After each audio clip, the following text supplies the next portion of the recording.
Today I want to look at us being the body of Messiah. What does that mean? Is it a new concept in the New Testament, or is it something that Paul had revealed to him that he was writing about?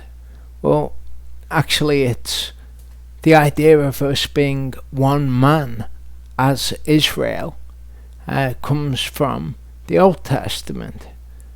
We see in Ephesians 2:15-16, it says, having abolished in his flesh the enmity, the Torah of commands and dogma, so as to create in himself one new man from the two, talking about, of course, the house of Israel and the house of Judah, and to completely restore to favour both of them unto Elohim in one body.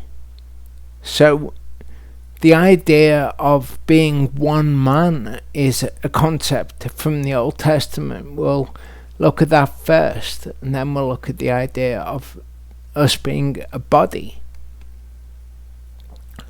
Numbers 14:15 says, now if you shall kill these people as one man. And this is the concept that you will see. You'll see different nations described as being one man, or you will see Israel described as one man. In Judges 6:16 it says, and Yehovah said to him, so these are Yehovah's words, because I am with you, you shall strike the Midianites as one man. So the idea of a people like Israel, the body of Messiah, being one man is not something that Paul is just plucking out of the ether or has had revealed to him differently to how the Old Testament is. The idea of speaking of a people as one man and us being Israel restored to favour with God as one new man is not an alien concept.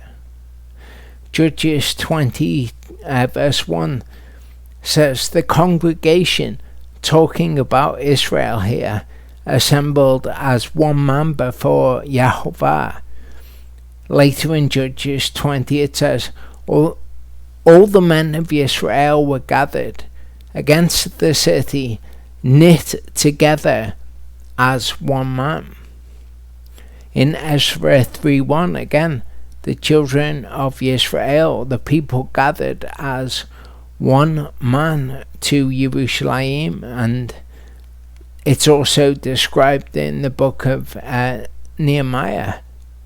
All the people gathered together as one man. So this is not a new concept. Genesis 42:13, your servants are 12 brothers, the sons of one man. And here they're describing obviously Jacob, but the terminology of the 12 tribes or being the sons of one man is something that sticks out to me. Why would you describe yourselves as the sons of one man unless it was significant for it to be in the word? Yeah, of course you're sons of one man. No one is sons of 10 men, for example.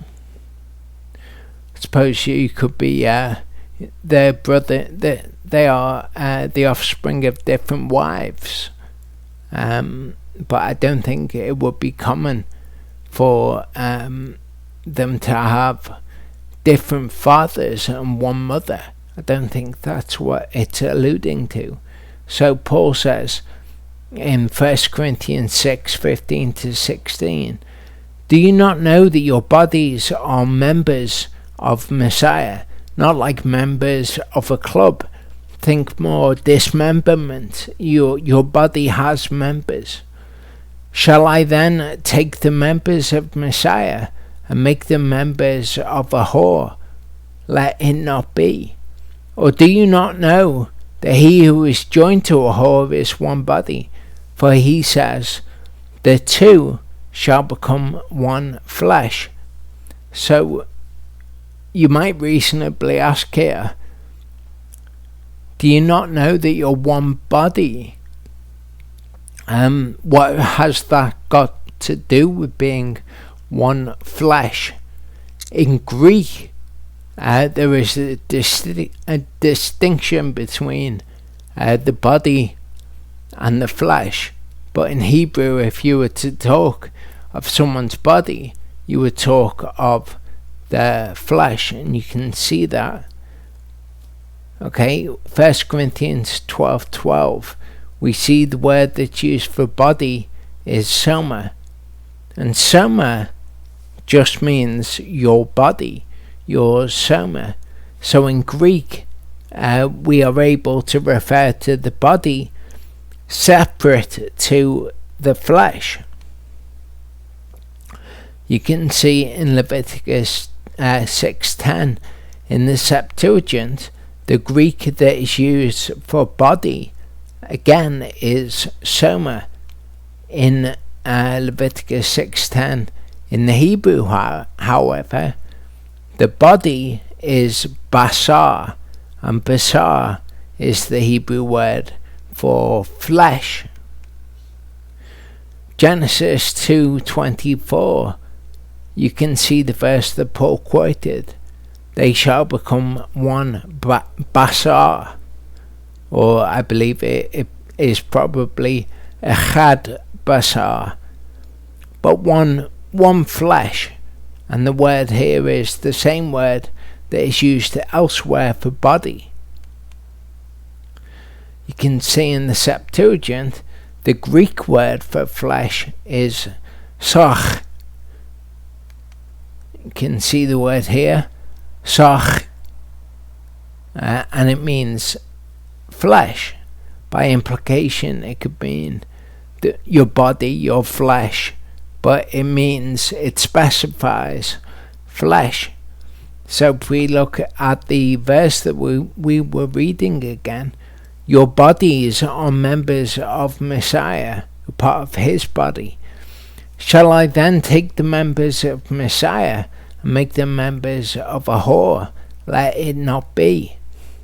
Or do you not know that he who is joined to a whore is one body? For he says the two shall become one flesh. And if we remember that the Greek for body, soma, and the Greek for flesh, sarch, are the Hebrew word, one Hebrew word, basar. So you can see that both of the words are used there, but in Hebrew it would be basar. He who was joined to a whore is one basar, for he says that the two shall become one basar.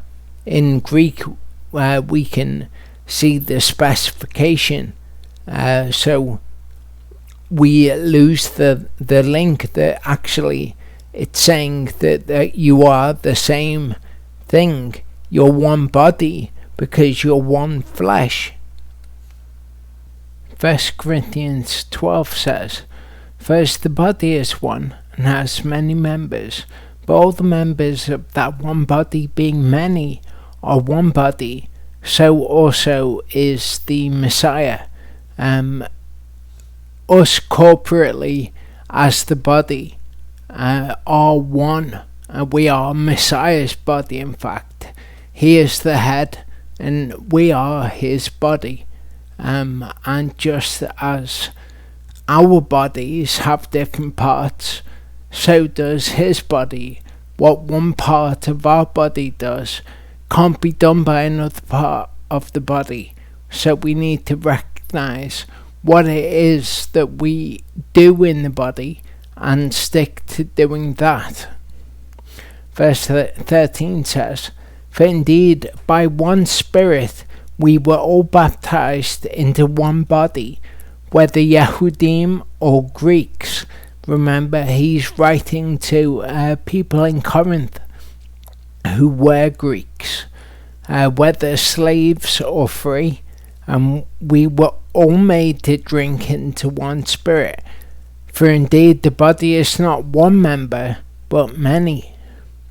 If the foot says, because I'm not a hand, I do not belong to the body, does it therefore not belong to the body? And if the ear says, because I am not an eye, I do not belong to the body, does it therefore not belong to the body? If all the body was an eye, where would be the hearing? If all the hearing, where would be the smelling? Regrettably, people nowadays want to pick their own role in the body. You've got people who, I don't know what role they have in the body, but it's certainly not the role of a teacher in the body, and they have taken that role upon themselves to teach the scriptures to other people, because they've got their own way of viewing the scriptures, and instead of being taught, they teach themselves, and they call that being taught by the Spirit, which it is, but it's being taught by their spirit rather than by the Spirit of God.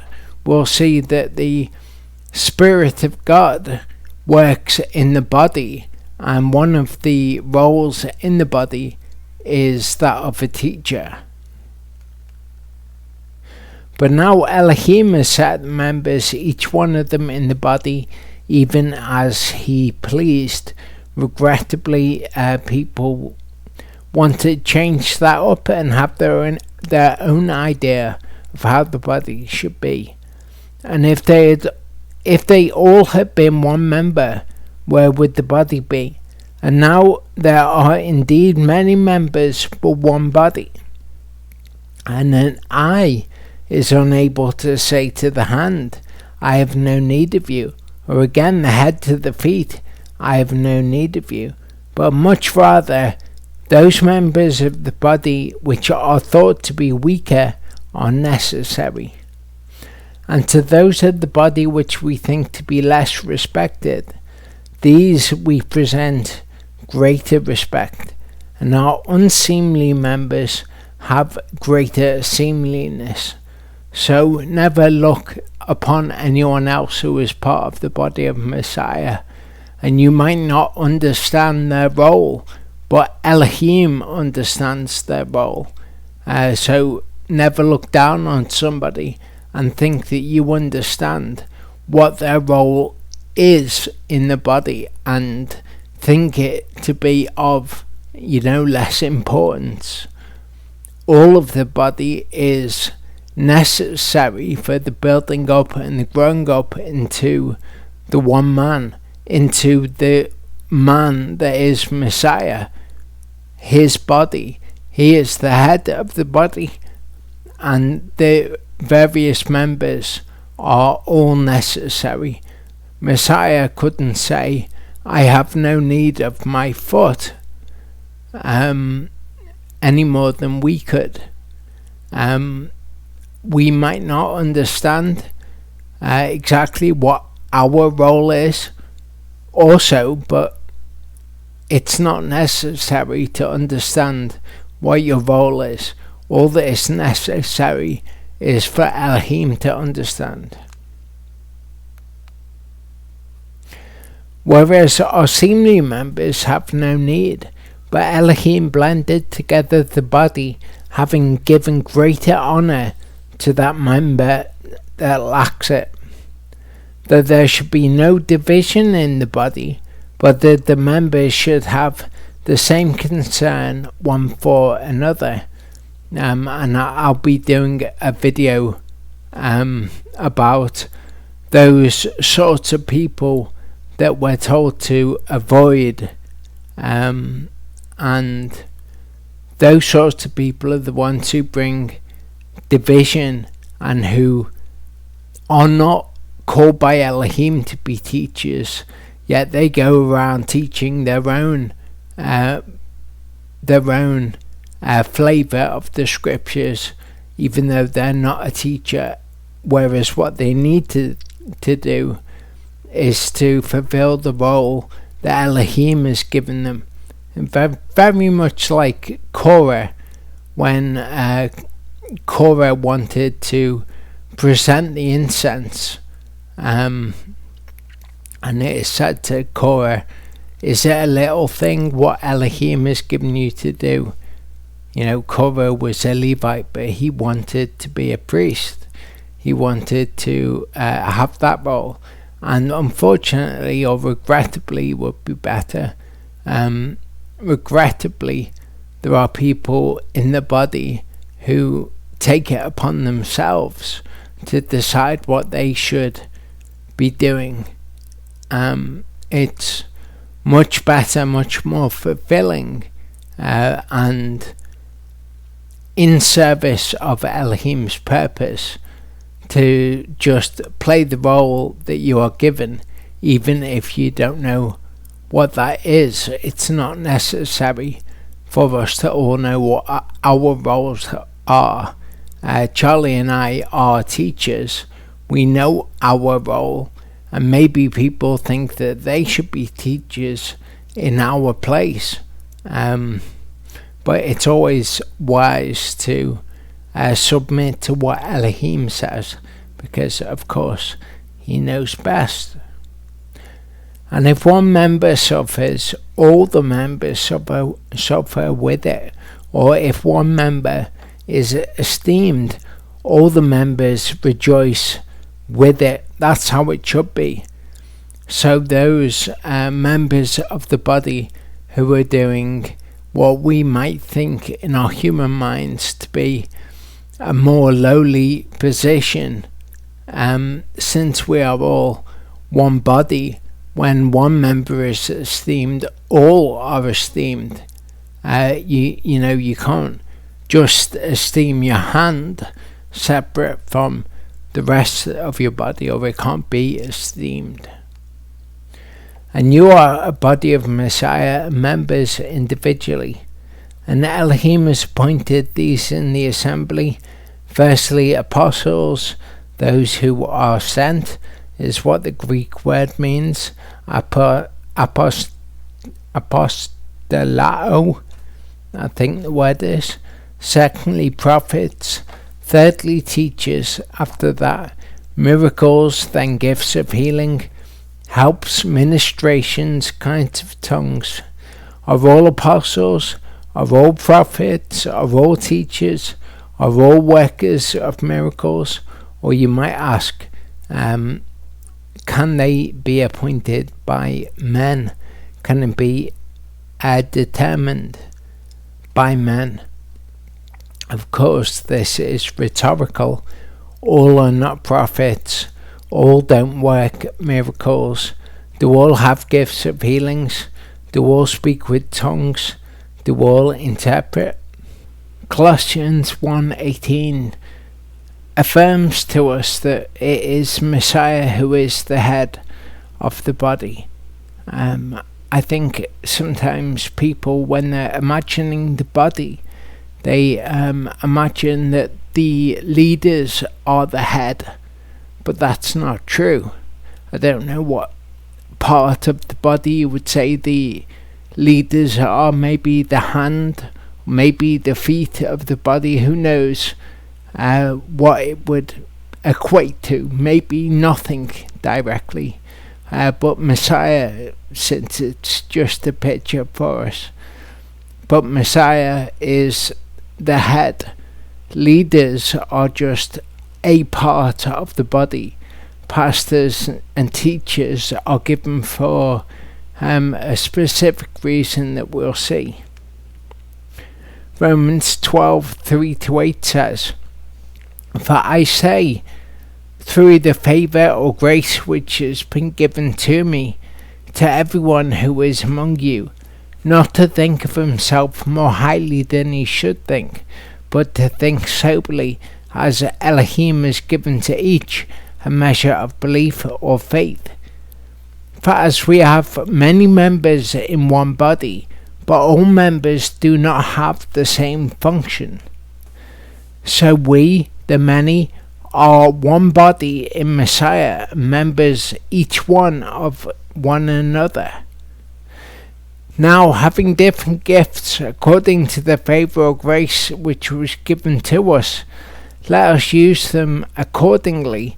If prophecy, according to the proportion of belief or faith; if serving, in the serving; or he who is teaching, in the teaching; or he who encourages, in the encouragement; or he who is sharing. That word means to impart or to give in sincerity; he who is leading in diligence; he who shows compassion joyously. And the word for sincerity there is haplotes.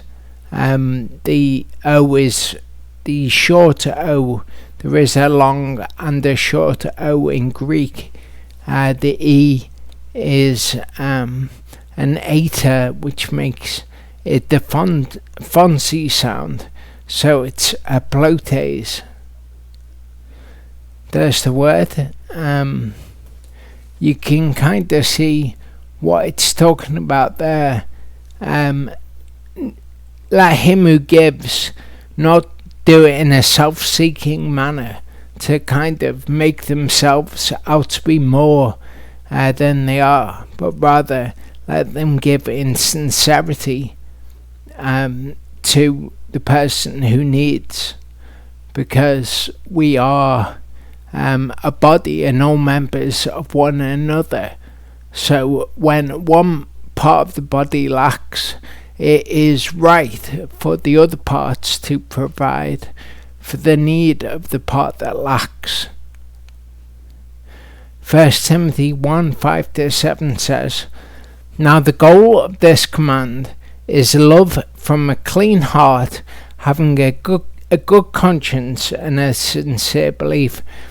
And we're told in the book of Hebrews in chapter 10 that our hearts are sprinkled from a clean conscience. Look at the latest Torah portion, Chukat, for more info on that. Which some, having missed the goal, turned aside to senseless talk. So some people have missed that this is the goal of the Torah, that this is the goal of the scriptures, and instead they've gone after senseless talk, weird doctrines and things like that, wishing to be teachers of Torah, understanding neither what they say nor concerning what they strongly affirm. So you will find that there are certain doctrines. The serpent seed doctrine is a good example, where people will try to teach other people even though it's not their role in the body. The calendar is another good example. People get all caught up in whatever doctrine it is, but this tells us that they don't understand the thing that they strongly affirm to other people. I'll be looking more in depth in this at this verse rather in next week's teaching, you're willing.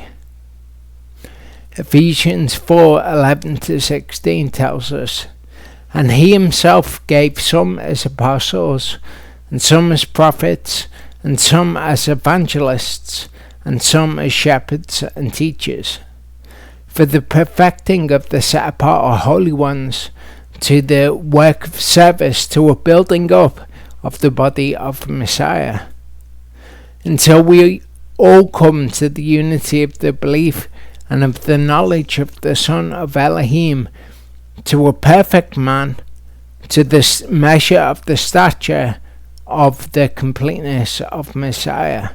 So there we see the idea of being made into one man as the body. so that we should no longer be children, tossed and borne about by every wind of teaching or doctrine, by the trickery of men, in cleverness, unto the craftiness of leading astray.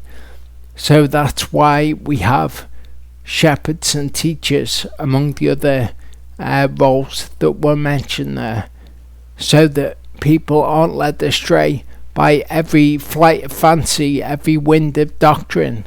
The teachers are part of what is there to keep people focused on the goal of the command, which is love from a clean heart, having had our consciences sprinkled by Yeshua as the red heifer sacrifice in the heavenly temple.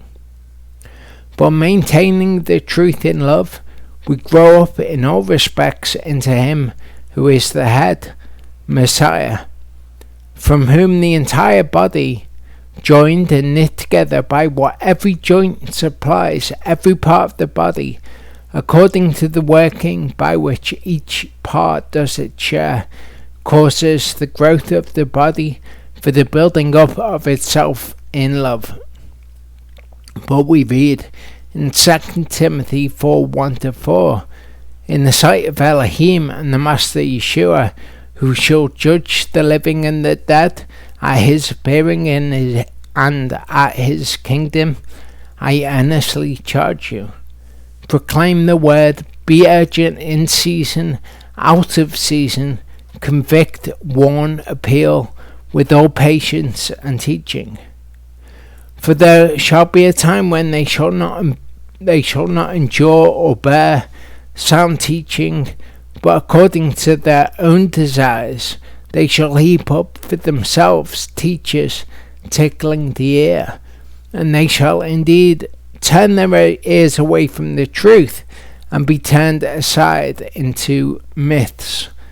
And this is when people try to make the body for themselves rather than go with what Elohim has made the body. They try to decide who will be the teachers in the body for themselves according to their own desires, and thereby they're turned aside into myths.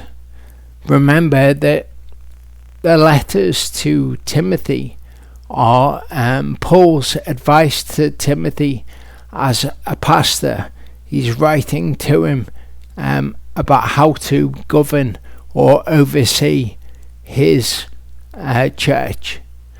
So all of this advice is given to him in that regard. Yah willing, I'll see you next week.